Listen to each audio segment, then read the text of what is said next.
सुनंदा का परिवार बड़ा लेकिन बहुत गरीब था। बूढ़े सास ससुर और बीमार पति, 4 साल का बेटा अनुज, इन सब की जिम्मेदारी सुनंदा के कंधों पर ही टिकी थी। सुनंदा बहुत मेहनत से काम करती, लेकिन फिर भी उसे गुजारे के लायक भी पैसे नहीं मिलते थे। फिर एक दिन सुनंदा को मोमोज बनाने का मौका मिला।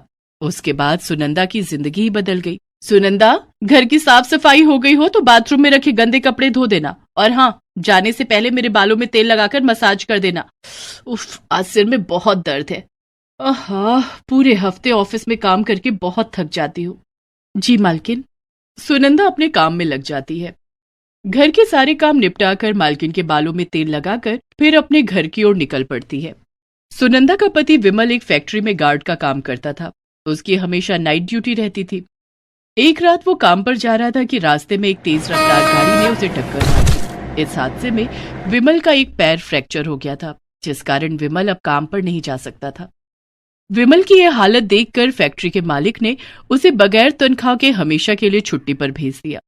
आप फिक्र मत कीजिए अनुज के बाबा, ऊपर वाला एक रास्ता बंद करता है तो दूसरा खोल देता है। पड़ोस की कमला बता रही थी कि वो जिस घर में खाना बनाती है वहां झाड़ू पोछा और कपड़े धोने के लिए काम वाली चाहिए। मैं वहां काम कर लूंगी, कम से कम हमारा गुजारा तो चल जाएगा। मुझे माफ कर दो सुनंदा, मेरी वजह से आज तुम्हें दूसरों के घरों में काम करना पड़ रहा है। ये आप क्या कह रहे हैं? जिंदगी में उतार चढ़ाव तो आते ही रहते हैं। वक्त ही तो है, गुजर जाएगा। मेरा दिल कहता है कि हमारे अच्छे दिन जल्दी आएंगे। सुनंदा बहुत जीवट थी। वो हर हाल में खुश रहना और मुसीबतों से लड़ना जानती थी। सुनंदा के सास ससुर भी उससे बहुत खुश रहते थे। सुनंदा बहू, कल से काम पर जाए करेगी तो घर के काम मैं संभाल लूंगी। तू घर की बिल्कुल भी फिक्र मत करना। हाँ सुनंदा बहू, तू खूब मेहनत से काम करना। जी माँ जी, आपके और बाबूजी के आशीर्वाद से मैं बहुत जल्दी दूसरे घरों में भी काम पकड़ लूंगी। दूसरे दिन सुनंदा कमला के साथ काम पर गई। क्या नाम है तुम्हारा? सुनंदा। देखो सुनंदा, घर की साफ सफाई, झाड़ू पोछा, बर्तन, कपड़े, ये सब करने होंगे। इसके लिए मैं तुम्हें 4,000 रुपए दूंगी। जी मालकिन, मैं कर लूंगी। तो ठीक है, कल से काम पर आ जाना। दूसरे दिन से सुनंदा अमिता के घर पर काम करने लगी। अमिता बदले में उसे 4,000 रुपए देती।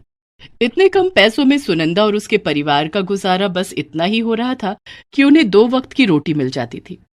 सुनंदा अमिता के घर के सारे काम करती। कभी कभी कमला काम पर नहीं आती तो सुनंदा खाना भी बना दिया करती। अरे वाह सुनंदा, तुम तो खाना भी बहुत बढ़िया बनाती हो। जी मालकिन, मुझे सब कुछ बनाना आता है। इडली, डोसा, छोले भटूरे, नूडल्स। धीरे धीरे दिन बीत रहे थे।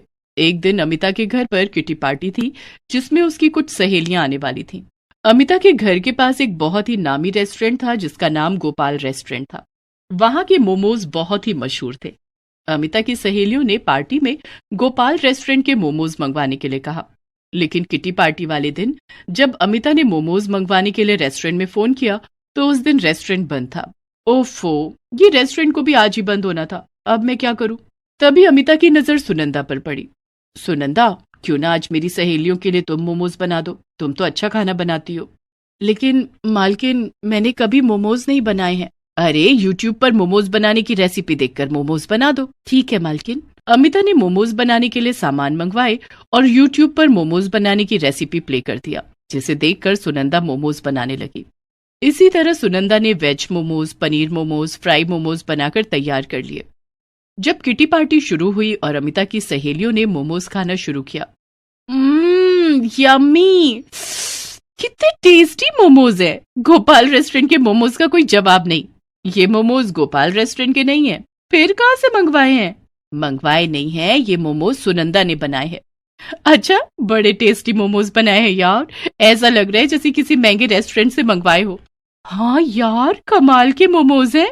अमिता की सारी सहेलियां मोमोज की बहुत तारीफ करने लगी और मांग मांग कर मोमोज खाने लगी, यहाँ तक कि मोमोज कम पड़ गए। उस दिन घर आकर सुनंदा ने ये बात सबको बताई। हमें तो पहले से ही पता था कि तू बहुत हुनरमंद है, जो भी काम करती है उसमें जान डाल देती है। तूने बहुत मेहनत और लगन से मोमोज बनाए होंगे, इसलिए तेरे हाथों से बने मोमोज इतने स्वादिष्ट बने थे। हाँ सुनंदा बहू, कभी हमें भी अपने हाथ के बने मोमोज खिलाओ। हाँ बाबूजी, मैं कल ही आप सबके लिए मोमोज बना दूंगी। दूसरे दिन सुनंदा ने अपने घर में मोमोज बनाए और सबको खिलाए। मम्मी, और मोमोज दो ना, ये मोमोज तो बहुत अच्छे हैं, इन्हें खाने में बड़ा मजा आ रहा है। हाँ सुनंदा, ऐसा लग रहा है जैसे किसी बड़े शेफ ने ये मोमोज बनाए हों।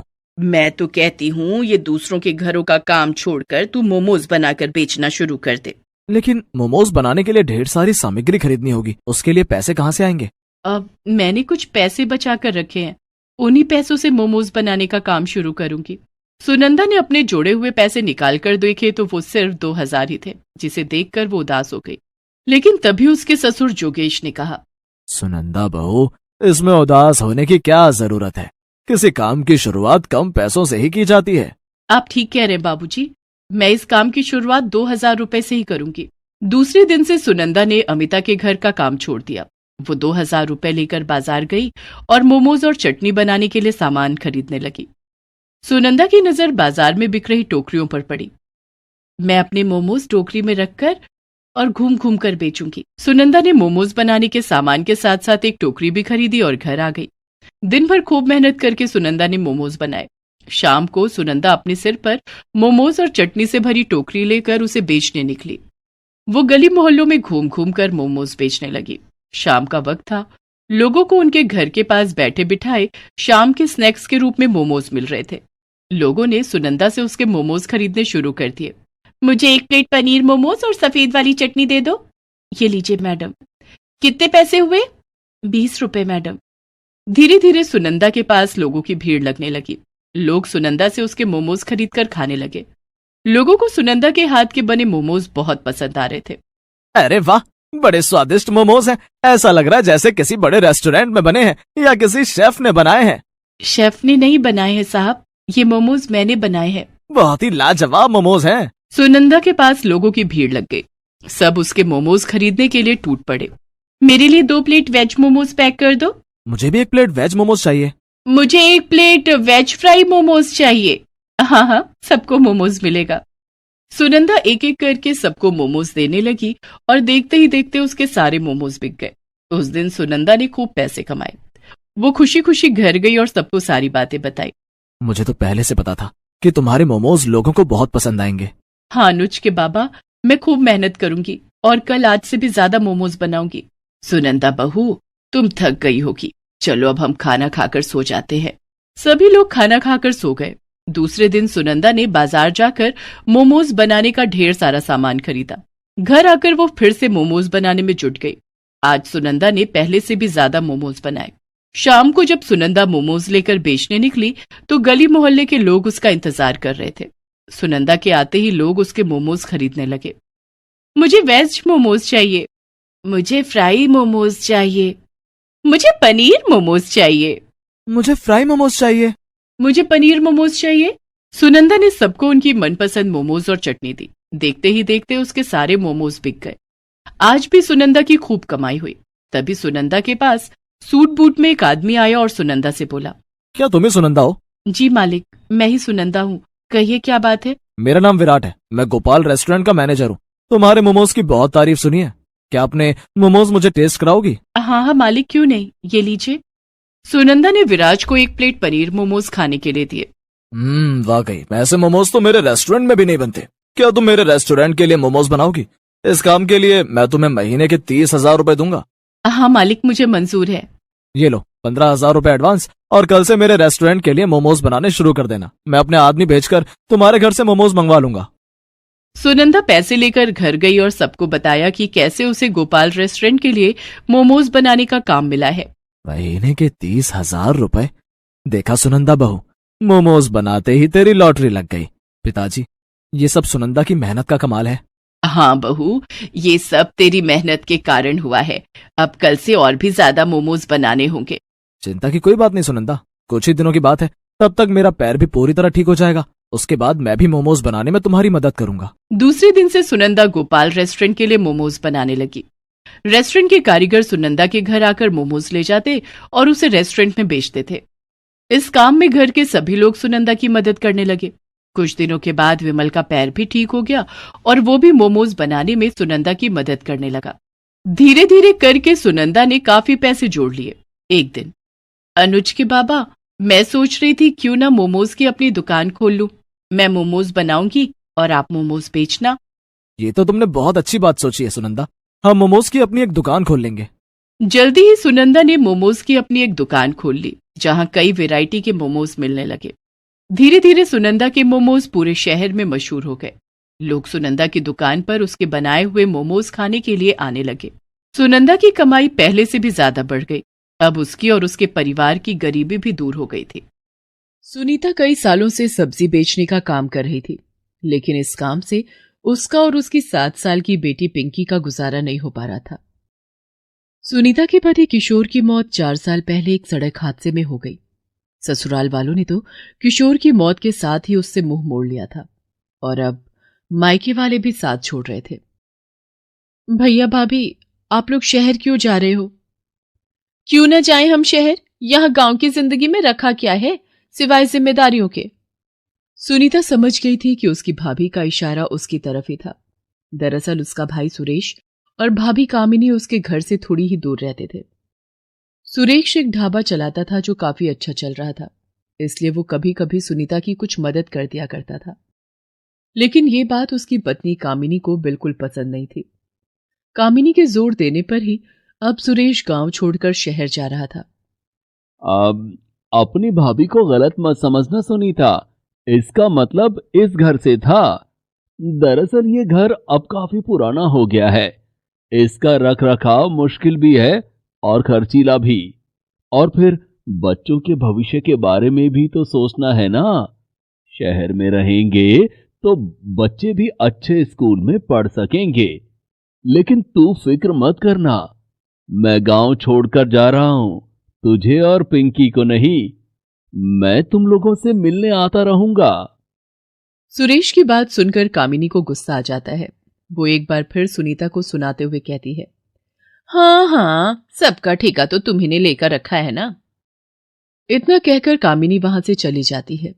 सुनीता अपनी आंखों को पोंछते हुए सुरेश से कहती है, कोई बात नहीं भैया, आप हमारी फिक्र मत करना। भाभी और बच्चों का ख्याल रखना और खूब तरक्की करना। मेरी भगवान से बस यही प्रार्थना है। सुरेश सुनीता की मदद करना चाहता था, लेकिन इसकी वजह से वो अपने घर में कलेश भी नहीं चाहता था। उसने कई बार कामिनी को समझाकर देख लिया था, लेकिन वो बदलने को तैयार नहीं थी। उसने जाने से पहले कुछ पैसे सुनीता के हाथों में रख दिए। नहीं भैया, रहने दो, इसकी जरूरत नहीं है। सुरेश सुनीता को चुप रहने का इशारा करता है, लेकिन तभी वहां कामिनी एक पुराना संदूक लेकर आ जाती है। ले लो, बस ये आखिरी बारी है। इसके बाद कुछ नहीं हो पाएगा, क्योंकि शहर में बहुत खर्चे होंगे हमारे भी। और सुनो, जाते हुए ये माँ जी का पुराना संदूक और ये कुछ कपड़े भी लेती जाना, कब से ऐसे ही पड़े हैं। अब ये सब मैं शहर लेकर तो जाऊंगी नहीं, तो तुम ही ले जाना ये सब। कामिनी उस संदूक को और पुराने कपड़ों को जमीन पर डाल देती है, मानो किसी नौकर को दे रही हो। लेकिन फिर भी सुनीता इस बात का बुरा नहीं मानती। वो फौरन जाकर अपनी माँ के कपड़ों को उठा लेती है और रोते हुए कहती है, हाँ भाभी, ये सब मेरे बहुत काम के हैं। इन्हें छूकर ऐसा लगेगा जैसे माँ मेरे साथ है। सुनीता की बात सुनकर कामिनी हंसती हुई वहां से चली जाती है। फिर सुनीता वो सारा सामान और सुरेश के दिए हुए पैसे लेकर वापस अपने घर आ जाती है। तब उसकी बेटी पिंकी उससे कहती है, माँ, ये नानी का संदूक है क्या? इसे खोलो ना, मुझे देखना है कि इसमें क्या है। हो सकता है मेरे लिए कोई खिलौना ही मिल जाए। सुनीता मुस्कुराकर पिंकी के सिर पर हाथ फेरती है और फिर दोनों मिलकर उस संदूक को खोलते हैं। उस संदूक के अंदर काफी कुछ था, लेकिन सब पर बहुत धूल चढ़ी हुई थी। सुनीता एक एक करके सारा सामान बाहर निकालकर उसे साफ करने लगती है। तभी अचानक उसके हाथ अपनी माँ की पुरानी डायरी लगती है। अरे, ये तो माँ की डायरी है। मुझे याद है, इसमें तो माँ ने सब कुछ लिखा था। नानी ने क्या लिखा था इसमें? माँ, मुझे भी दिखाओ ना। बेटा, मेरे बाबा यानी तुम्हारे नाना जी का इस गांव में बहुत बड़ा ढाबा था। माँ और बाबा मिलकर उसे चलाते थे। अच्छा, और अब मामा जी उसे चलाते हैं? अब मेरा मतलब है चलाते थे। अब तो वो शहर जा रहे हैं ना? हाँ बेटा, तुम्हें पता है तुम्हारी नानी बहुत ही बढ़िया पाव भाजी बनाती थी। मुझे आज भी याद है, जब भी वो पाव भाजी बनाती थी, सारा गांव उसकी खुशबू से खींचा चला आता था। माँ अपनी पाव भाजी को नए नए तरीकों से बनाती थी और फिर सब कुछ अपनी इस डायरी में लिख कर रख लेती थी। अच्छा, तो माँ, तुमने नानी से क्यों नहीं सीखा पाव भाजी बनाना? पिंकी की बात सुनकर सुनीता उदास हो जाती है। दरअसल सुनीता को बचपन में खाना बनाने का बिल्कुल भी शौक नहीं था। उसकी माँ जब उसे मदद के लिए बुलाती, वो कोई ना कोई बहाना बनाकर वहां से गायब हो जाती। अरे ओ सुनीता, कब से बुला रही हूँ, आती क्यों नहीं? आ जरा, ये भाजी का मसाला पीस दे जरा, तब तक मैं पाव देख लेती हूँ। नहीं माँ, मुझे मुझे तो बाहर खेलने जाना है, मैं जा रही हूँ। हे भगवान, कैसी लड़की है! कितनी कोशिश करती हूं कि थोड़ा बहुत काम सीख ले, लेकिन इसका तो मन ही नहीं लगता। चलो कोई बात नहीं, इस डायरी में सब कुछ लिखा तो है मैंने, जब बड़ी हो जाएगी तो खुद ब खुद सीख लेगी। क्या हुआ माँ, कुछ तो बोलो। हाँ, मैं अब बनाऊंगी बेटा, पाव भाजी बनाऊंगी मैं, बिल्कुल अपनी माँ जैसी। पिंकी, तुम करोगी ना मेरी मदद? हाँ माँ, बिल्कुल करूंगी। सुनीता सबसे पहले अपनी माँ की डायरी खोलकर उसे खूब अच्छे से पढ़ती है और फिर सुरेश के दिए पैसों से पाव भाजी बनाने का सारा सामान खरीद कर लाती है। वो डायरी से पढ़कर ठीक उसी तरह सब कुछ बनाती है जैसे उसकी माँ बनाया करती थी। उसने कुछ बाजार से बना बनाया नहीं खरीदा, बल्कि सारे मसालों को सुखाकर खुद अपने हाथों से पीस कर तैयार किया। पाव भी खुद बनाए और सब्जियां भी बिल्कुल ताजी इस्तेमाल की। फिर शाम को उसने अपने ठेले पर सब्जियों की जगह पाव भाजी बेचना शुरू कर दिया। पिंकी भी इस काम में उसकी पूरी मदद कर रही थी। अरे सुनीता, ये पाव भाजी बेचना कब से शुरू किया? बस आज से ही चाची। पता है चाची, मैंने पाव भाजी बिल्कुल वैसे ही बनाई है जैसे माँ बनाती थी। अरे वाह, भाभी के हाथ की पाव भाजी तो यहाँ सबको बड़ी याद आती है। ला, मैं भी खाकर देखूं, तेरे हाथों में भाभी वाला स्वाद है भी या नहीं। सुनीता फौरन एक प्लेट पाव भाजी लगाकर अपनी पड़ोसन सरला को दे देती है। सरला उसे खाते हुए कुछ नहीं कहती। फिर उसके बाद, कुछ तो कहो चाची, माँ जैसी बनी है या नहीं? रुक जा रुक जा, पहले खत्म तो कर लूं। भाई मजा आ गया सच में सुनीता, तूने बिल्कुल भाभी जैसी पाव भाजी बनाई है। सालों पुराना स्वाद फिर से आ गया।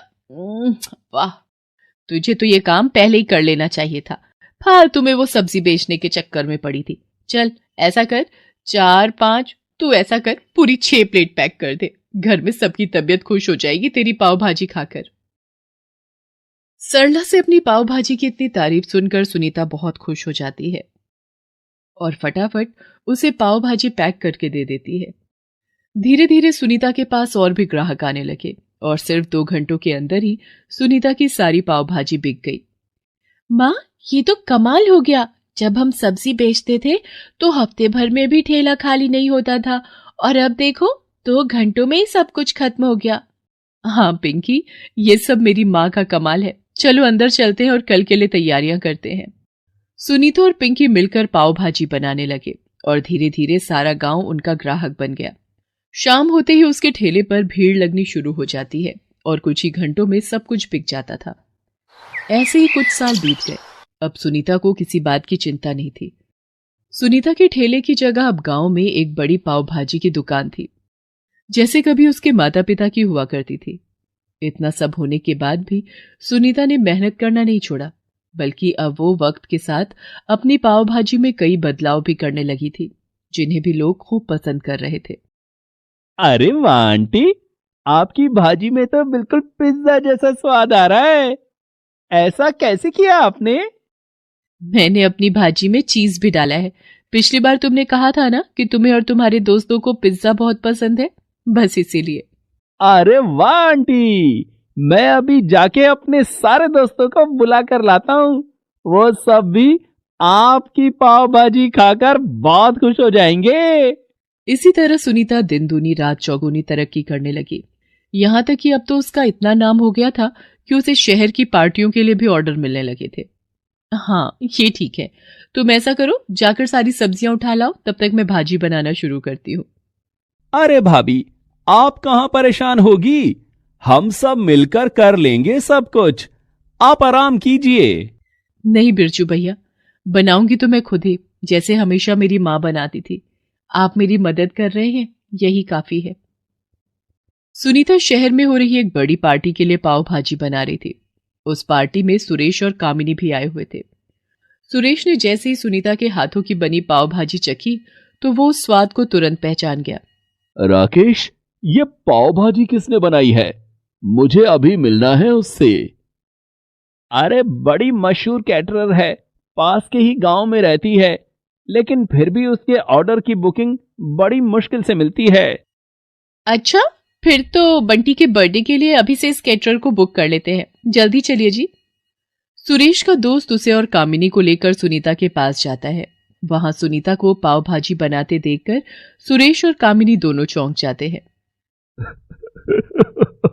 सुनीता, मेरी बहन, तभी मैं सोचूं कि माँ के हाथों का स्वाद यहाँ किसके हाथों में आ गया। मुझे माफ कर दे मेरी बहन, मैं तुझे वहां गांव में बेसहारा छोड़कर आ गया। सच में बहुत बड़ी गलती हो गई मुझसे। माँ मुझे कभी माफ नहीं करेंगी। नहीं भैया, अगर मैं अकेली नहीं पढ़ती तो माँ का साथ मुझे कैसे मिलता। ये देखिए, ये माँ की डायरी है, मुझे माँ के संदूक से मिली। इसी के सहारे मैंने ये काम शुरू किया। सुरेश के साथ साथ कामिनी भी शर्मिंदा थी। दूसरी तरफ सुनीता आत्मविश्वास से भरी हुई थी, क्योंकि अब वो गांव की बेसहारा गरीब सुनीता नहीं थी, बल्कि मशहूर केटर्स की मालकिन सुनीता मैडम बन गई थी।